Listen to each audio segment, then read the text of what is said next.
la vita mostrerà.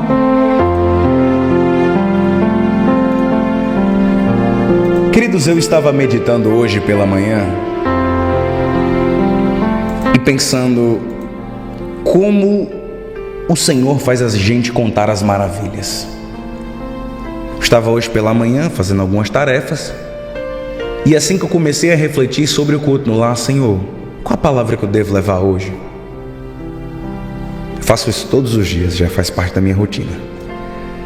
E aí o Senhor começou a trazer ao meu coração a memória do gadareno e sobre como o Senhor ordenou que a vida dele fosse contada para todo mundo, como ele virou um testemunho vivo das maravilhas de Deus. Olhando para a sua vida hoje, você acha que a sua vida já está um testemunho vivo do que Deus está fazendo? Olhando para a sua realidade hoje, o que é que você acha? Eu quero dizer para você, nessa palavra, e quero que você abra o seu coração para entender algo. A sua vida ainda vai ser usada para falar das grandezas de Deus. A sua vida vai ser usada para contar as maravilhas que o Senhor Deus faz na terra. Eu quero ler com vocês Marcos capítulo de número 5. Você não precisa abrir a sua Bíblia, você pode deixar que eu leio para você. Marcos capítulo de número 5 diz assim. A gente vai ler a partir do verso de número 1. E chegaram ao outro lado do mar, na província dos Gadarenos. Saindo ele do barco, saiu logo ao seu encontro do meio dos sepulcros, ou seja, o homem estava vindo do cemitério daquela época, ele estava vindo do meio das tumbas, e veio ao encontro de Jesus. Esse homem morava entre cavernas usadas como túmulos e ninguém conseguia detê-lo, nem mesmo concorrentes podiam prendê-lo.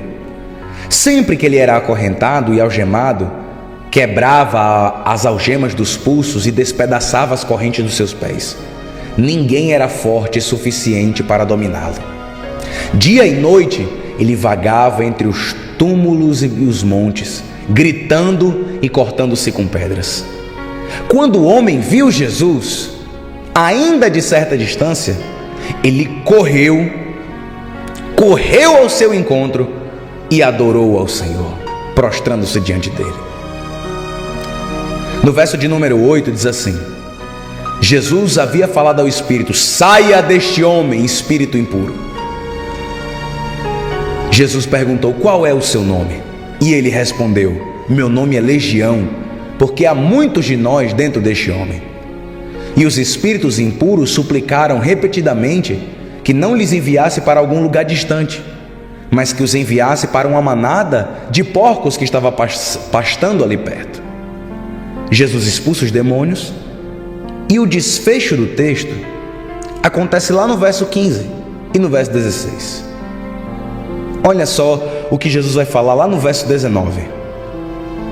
Quando Jesus entra no barco, verso 18, quando Jesus entrava no barco, o homem que tinha sido possuído por demônios implorou para ir com ele, verso 18. Aí no 19, Jesus porém não permitiu, mas disse: volta para sua casa, para a sua família, e conte a eles tudo o que o Senhor fez por você, e as maravilhas que Deus fez por você, e como ele foi misericordioso contigo. Então o homem partiu e começou a anunciar pela região das 10 cidades quanto Jesus Cristo havia feito por ele. E todos, verso 20, e todos ficavam admirados das coisas que ele dizia. Olha que maravilha! Quem era esse homem e o que Jesus fez na vida dele? Irmãos, esse versículo é muito bonito, esses versos são muito bonitos. Quem era esse homem? O homem era o mais terrível endemoniado da região. Ele era o pior de todos. Eu amo quando a Bíblia dá esses exemplos assim, e quando a Bíblia às vezes dá cada detalhe que a gente fica, meu Deus do céu, que maravilha. Porque antes de falar de como Jesus expulsou, porque a Bíblia poderia ter dito que Jesus simplesmente só expulsou o demônio, mas ela dá detalhes do nível que aquele homem estava, do grau de dificuldade que aquele homem vivia, do nível de opressão, quão escura, quão terrível era a vida daquele homem. Para você ter ideia, a Bíblia diz o seguinte: esse homem morava entre as cavernas, usava as cavernas e os túmulos como sua habitação. De vez em quando alguém tentava prender ele com correntes, tentava amarrar ele com cadeados, mas o demônio que estava agindo nele era tão forte que ele quebrava as correntes e os cadeados. Só que aí, irmãos, aconteceu o seguinte: esse espírito aqui era forte. Só que esse espírito aqui do demônio que era forte se deparou com um que é muito mais forte ainda. Não existe força maligna, não existe força do mal que seja forte o suficiente para ao menos chegar perto da grandeza do nosso Senhor Jesus. Quando Jesus chega, aquele que era incontrolável, aquele que era imparável, aquele que tinha força sobre-humana e que ninguém conseguiria detê-lo, ele se prostra e se lança aos pés de Jesus. Quando Jesus chega numa vida, acontece isso, meus irmãos. Quando Jesus chega na vida de uma pessoa, acontece desse jeito.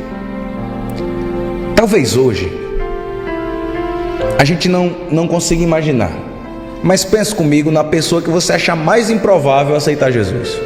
Eu já vi tantas mulheres que diziam assim: pastor, meu marido nunca vai ser crente, ignorante, bruto, terrível, vive bêbado, arranja confusão com todo mundo, é metido a valente que só ele. Só que aí quando Jesus chega, eu já contei esse testemunho no Bom Dia Jesus, o testemunho de uma irmã que era vice-dirigente do círculo de oração. Quem me contou esse testemunho foi a missionária Aparecida Borges. A irmã, sendo vice-dirigente do círculo de oração, a missionária Aparecida Borges era a dirigente da igreja, e a irmã ajudava ela no trabalho de oração e também na oração matinal. Só que essa irmã tinha um marido estúpido, e não tenho pena de usar essa palavra, ele realmente era muito estúpido, ele era uma pessoa terrível. Todas as vezes que a irmã saía para a igreja, ele voltava, ficava falando besteira, ficava ameaçando, dando uma de valente. Nunca havia batido na irmã, mas as ameaças eram constantes. E a irmã vivia debaixo dessa opressão, vivia com medo. Saía para a igreja às 5 horas da manhã, para o matutino, voltava antes do matutino terminar, para dar tempo de chegar em casa antes que o marido acordasse. Quando era no domingo, ele saía para beber, ela voltava antes do culto terminar, para não pegar ele fora de casa, para quando ela chegasse em casa, vocês estão entendendo? Quando ela chegasse em casa, ele ainda não tivesse chegado, para evitar confusão, evitar choque, porque pensa de uma situação difícil, pensa de uma situação terrível. E o que aconteceu? Ela entrou numa campanha de oração e jejum. Começou a orar, e a missionária Aparecida Borges liberou uma palavra sobre a vida dela. Disse o seguinte: minha irmã, nós não vamos aceitar você debaixo desse jugo. Essa não é a vida que Deus preparou para você, de você sair para a igreja oprimida, voltar com medo, sair antes das bênçãos e voltar para casa com medo. Começaram a orar. Quando está encerrando a campanha de oração e jejum, a irmã não era batizada no Espírito Santo. Em um determinado dia ela chega do culto, o homem já estava em casa. E quando ela estava chegando em casa, uma vizinha falou: entra aí que seu marido está transtornado. Já saiu várias vezes aqui para fora, soltando os cachorros. Entre. Quando ela entrou dentro de casa, receosa, com medo, Lá estava o homem valente, transtornado como nunca estava antes, bêbado. Na hora que o homem vai levantar a voz para falar alguma coisa com ela, o Espírito Santo toma conta daquela irmã. Ela é revestida de uma autoridade, de uma ousadia. Ela levanta a mão. Quando ela levanta a mão para falar alguma coisa, o Espírito Santo pega ela na hora. Pá! Ela é batizada com fogo e línguas estranhas na hora, no ato. E age essa irmã falar em língua estranha com os olhos arregalados desse tamanho.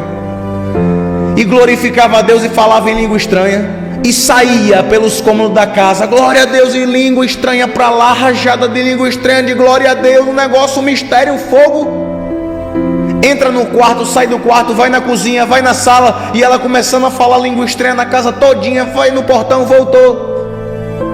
Quando ela voltou, tornou assim: cadê o marido? Cadê o marido? Ela disse que quando se deu conta que tinha sido batizada com o fogo do Espírito Santo, ela parou de falar. Ela caçou o marido, foi no quarto, não estava. Foi na cozinha, voltou na sala, foi no quarto, voltou. Quando procurou, adivinha onde é que o homem estava? Estava na brecha entre o móvel da cozinha e a geladeira. Escondidinho na brecha, só cabia ele de lado. Ele entrou de lado lá e ficou escondido atrás da geladeira, entre a geladeira e o móvel da cozinha. O marido escondido com medo. Quando ela olhou, ela disse: o que é que você está fazendo aí, homem? Ele olhou e disse: eu fiquei com medo. Você começou a falar umas coisas aí, eu vim me esconder, eu estou com medo. Naquela hora o Espírito Santo deu uma autoridade tão grande àquela mulher que nunca mais o marido dela incomodou ela para ir para a igreja. Ficou com medo de incomodar, que ele viu um poder na vida da mulher dele que ele nunca tinha visto antes. E não era o poder da mulher, era o poder de Deus. Então esse gadareno aqui era forte contra a força humana. O marido da irmã ficou com medo de ser queimado pelo fogo do Espírito Santo. O gadareno aqui era forte contra a força humana. Mas quando apareceu a força do céu, meu irmão, quando aparece a força do céu, aí não tem jeito não. Golias era forte até aparecer um que era cheio de força do céu. Golias tinha força até aparecer um que tinha força do céu. O endemoniado era forte até aparecer um que tinha força do céu. Saulo de Tarso era valente até aparecer a força do céu. Saulo era valente, perseguidor da igreja, mas quando apareceu um no caminho de Damasco, disse: Saulo, ele abaixou a cabeça, caiu no chão. O que é isso, meu Deus? O que é que está acontecendo? Ele disse: eu sou Jesus, a quem tu persegues. Saulo era valente até a força do céu se manifestar. Golias também. Os midianitas também eram valentes. Era um exército valente. Mas aí Gideão usou a força do céu. O inimigo pode se mostrar feroz, pode se mostrar audaz, pode ser um pitbull latino contra você. Mas quando a força do céu se revela aí, meu irmão, o pitbull vira gatinho e sai correndo assustado com medo. Porque as portas do inferno não prevalecem contra a igreja do Senhor. Não prevalecem contra a igreja do Senhor. O poder se manifestou naquela hora. A graça do Senhor se manifestou naquela hora. Quando Jesus expulsa, o homem torna a si. E aí acontece algo interessante, que é o que dá tema ao culto no lado de hoje, que é o que dá tema à nossa mensagem de hoje. O que é, pastor Gabriel, que aconteceu? Aconteceu o seguinte: ele disse: Senhor, deixa eu ir contigo. Jesus naquele momento disse: meu filho, não agora. Eu não vou deixar com que você venha comigo. Jesus ainda ia para outras cidades, ainda ia evangelizar outros setores. Só que Jesus deu uma missão àquela pessoa, deu uma missão àquele homem, deu uma missão ao ex-endemoniado. vai para os teus, volta para sua casa, vai para a sua terra, e aonde você passar, mostre as maravilhas que Deus fez por você. E aí o que eu quero dizer para você, talvez a sua vida hoje não seja uma vida de testemunho. Como assim, pastor Gabriel? O milagre talvez ainda não tenha acontecido, a bênção talvez ainda não tenha chegado, a libertação talvez ainda não tenha ocorrido, a providência, a cura, a transformação talvez ainda não tenha acontecido. Mas receba essa palavra, ela vai acontecer. Ela vai acontecer. E quando ela acontecer, a tua casa será testemunha, a tua vida será testemunha. Você vai poder ir em todos os lugares e dizer: eu creio em Deus porque olha o que Ele fez na minha vida. Eu creio em Deus, olha o que Ele fez na minha história. Olha o que Ele fez comigo. Como você vai dizer que Deus não existe? Olha o que Ele fez comigo. Quem poderia dar jeito em mim? Olha o que Deus fez comigo. Uma vez escutei um testemunho do irmão, vou falar o nome dele porque é um testemunho para a glória de Deus, ele já contou na igreja, talvez ele esteja me ouvindo, o irmão Aristides Batista, pintor Aristides, uma bênção, um homem de Deus, congrega conosco na igreja Pão da Vida, na sede. Aristides era alcoólatra, tinha problema com aposta. Que tipo de aposta? Briga de galo. Ele conta isso. Era valente que só ele quando bebia, não queria nada certo com nada, até um dia que ele encontrou uma pessoa que era mais valente que ele.